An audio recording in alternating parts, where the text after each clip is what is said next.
Assalamualaikum warahmatullahi wabarakatuh. Alhamdulillahirabbil alamin. Wassalatu wassalamu ala asrofil anbiya'i wal mursalin wa ala alihi wa ashabihi ajmain. Perkenalkan, saya Yeni Ariska Siregar dengan NIM 0704211001 dari kelas Biologi 1. Pada kesempatan kali ini, saya ingin memaparkan penjelasan dari etika berkomunikasi dengan dosen. Etika akademik adalah nilai-nilai luhur yang wajib ditaati insan akademik dalam berpikir, berperilaku, bersikap, bertindak baik sebagai seorang intelektual guna mengemban tugas-tugas keilmuan sebagai pribadi unggul di tengah masyarakat. Etika berkomunikasi secara lisan. Secara umum, kita harus menggunakan bahasa formal ketika berkomunikasi dengan dosen. Ada beberapa hal yang perlu diperhatikan ketika berkomunikasi secara lisan dengan dosen, yaitu yang pertama, yaitu perhatikan waktu. Jangan mengganggu saat dosen sedang makan atau ketika sedang ada bimbingan dengan mahasiswa lain. Yang kedua, awali dengan salam.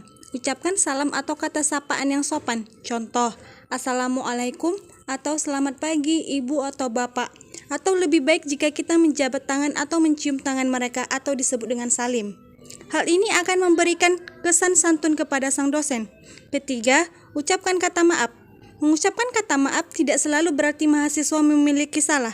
Namun ini juga menunjukkan sikap santun dan rendah hati. Contoh, maaf mengganggu waktu bapak atau ibu. Yang keempat, selalu perkenalkan diri dan status kita sebagai mahasiswa. Misalnya, saya Yeni Ariska Siregar, mahasiswa bimbingan skripsi Bapak atau Ibu, karena tidak semua dosen sanggup mengingat-ingat seluruh mahasiswa bimbingannya yang selalu berubah tiap semesternya.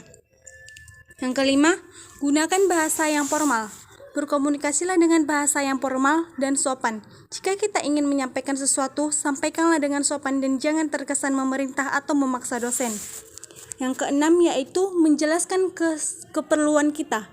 Misalnya, saya memerlukan persetujuan ibu untuk mengajukan sidang skripsi. Yang ketujuh yaitu sampaikan terima kasih setelah keperluan kita terpenuhi.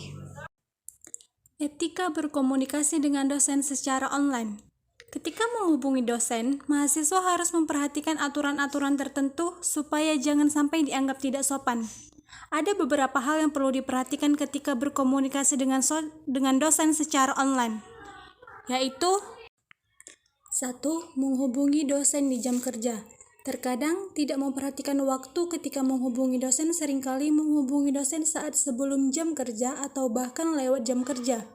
Maka dari itu, perhatikan hal tersebut agar tahu menghubungi di hari dan jam kerja yang sesuai. Umumnya pada hari Senin sampai Jumat dari jam 8 sampai jam 2 siang. 2. Menggunakan atau memakai bahasa yang sopan. Gunakanlah bahasa Indonesia yang sopan dan baik, agar bisa dipahami dan tidak perlu disingkat-singkat.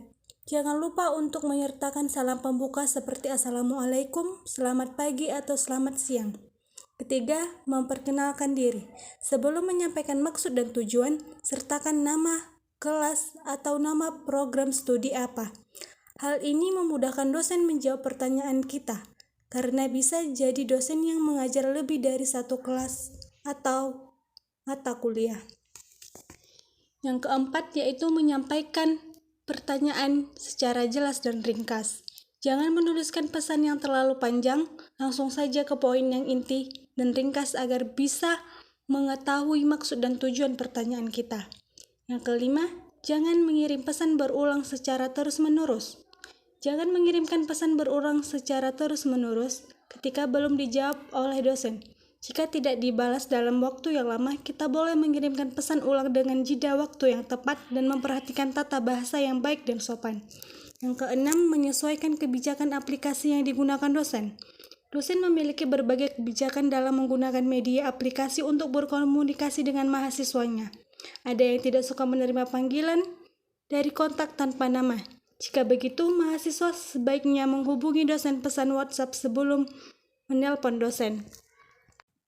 Baiklah, sekianlah hasil dari penjelasan saya. Kurang dan lebih saya mohon maaf. Wabillahi taufiq wal hidayah. Wassalamualaikum warahmatullahi wabarakatuh.